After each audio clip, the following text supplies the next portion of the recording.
Good morning বাচ্চারা, তোমরা সবাই কেমন আছো? আশা করি অনেক ভালো আছো, সুস্থ আছো।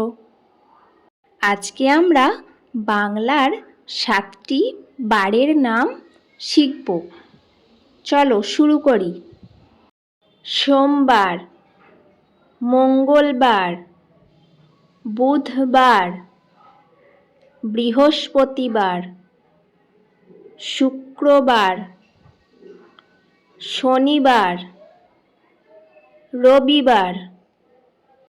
এই 7টি বার মিলে হয় এক সপ্তাহ।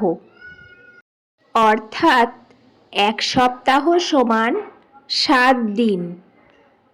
চলো বাচ্চারা আর একবার করে বারের নামগুলো দেখে নিই।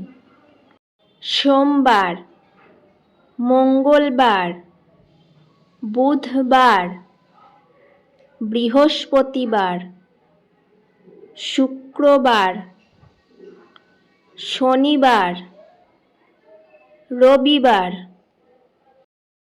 এই ভিডিওটি তোমাদের কেমন লাগলো বাচ্চারা? যদি ভালো লাগে অনেক লাইক কমেন্ট শেয়ার করে দাও। আর যারা নতুন আমার চ্যানেলে তারা অবশ্যই চ্যানেলটিকে সাবস্ক্রাইব করে নাও, যাতে আরও নতুন নতুন ভিডিও দেখতে পারো।